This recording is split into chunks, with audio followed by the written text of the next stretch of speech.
তারা হয়তো এই হাদিস জানে না, আল্লাহ পাক ওদের কানের মধ্যে আমার এই হাদিসটা যেন পৌঁছে দেন, আমিন। নবী সাল্লাল্লাহু আলাইহি ওয়াসাল্লাম বলেছেন, আমি মেরাজের রাতে যখন গিয়েছি তখন এক শ্রেণীর মানুষকে দেখেছি, ওদেরকে শাস্তি দেয়া হচ্ছে। কি শাস্তি? জাহান্নামীদের রক্ত এবং পুজ ওদেরকে খেতে দেয়া হচ্ছে।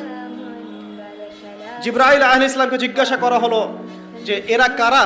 তিনি বললেন, এরা আপনার উম্মতের সেই সব ব্যক্তি যারা মাদকদ্রব্য সেবন করত। আল্লাহ রাব্বুল আলামিন তার হাবিবের মাধ্যমে জানিয়েছেন, যখন কোনো মুসলিম মাদক সেবন করে বা কোনো ব্যক্তি মাদক সেবন করে তখন 40 দিন তার নামাজ কবুল হয় না। এরপর যদি সে তওবা করে তাহলে আল্লাহ পাক তার তওবা কবুল করবেন ইনশাআল্লাহ।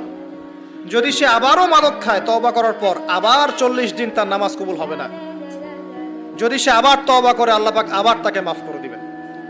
যদি সে আবারও মাদক খায় আবার 40 দিন তার নামাজ কবুল হবে না। তারপর যদি আবার তওবা করে আবার আল্লাহ তাকে মাফ করে দিবেন।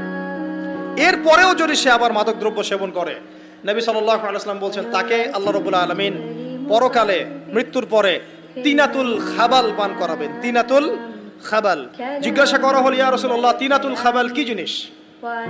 নবী সাল্লাল্লাহু আলাইহি ওয়াসাল্লাম উত্তর দিচ্ছেন, এটা হচ্ছে জাহান্নামীদের রক্ত, মাংস, এগুলো পুড়ে পচে যে রসটা বের হবে, এটা হচ্ছে তিনাতুল খাবাল।